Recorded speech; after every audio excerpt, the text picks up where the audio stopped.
কোনো প্রপাগান্ডা, কোনো গুজবে যেন মুসলমান কান না দেয়।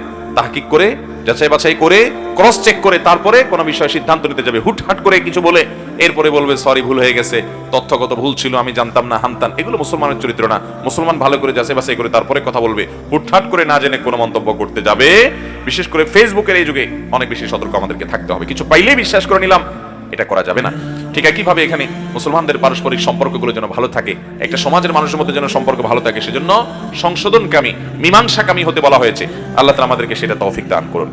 ওয়াসলুল খায়র, মীমাংসা এটা উত্তম, সর্বোত্তম বিষয়।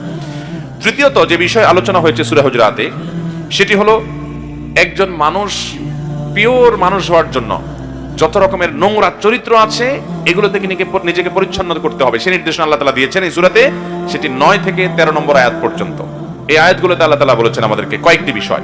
নাম্বার 1, আমরা যেন কেউ কাউকে নিয়ে বিদ্রুপ না করি, ব্যঙ্গ না করি, হাসাহাসি ঠাট্টা না করি। সোশ্যাল মিডিয়ার কল্যাণে আজকাল এই অপরাধটাও আমাদের মধ্যে ব্যাপক আকারে দেখা দিয়েছে। কারোর একটা কিছু পাইলেই হলো শুরু হয় ট্রলবাজি। আছে না নাই? ট্রলবাজি, তারা নিয়ে মজা নেওয়া, তারা নিয়ে হাসাহাসি করা।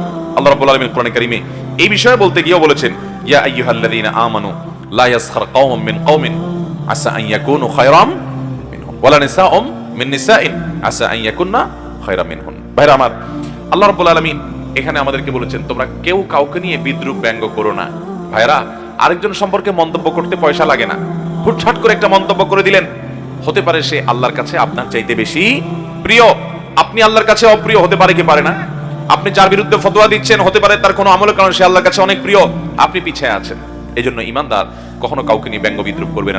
নিজের চিন্তা করে শেষ যে আমার কি হাল হবে আখিরাতে আমি জানি না, আমি কিভাবে আরেকজনের বিরুদ্ধে লাগি, তার পিছনে লাগি, তাকে নিয়ে ব্যঙ্গ বিদ্রুপ করি, এটা জায়েজ নাই, কবিরা গুনাহ। অথচ এই ব্যঙ্গ বিদ্রুপ, ঠাট্টা তামাশা, হাসি করা, আরেকজনকে নিয়ে হাহা করা, এরকম পাগলামো ছাগলামো আমাদের অনেক মুসলমান ভাইরা করে কি করে না ভাইরা? আল্লাহ আমাদেরকে বেঁচে থাকার তৌফিক দান করুন।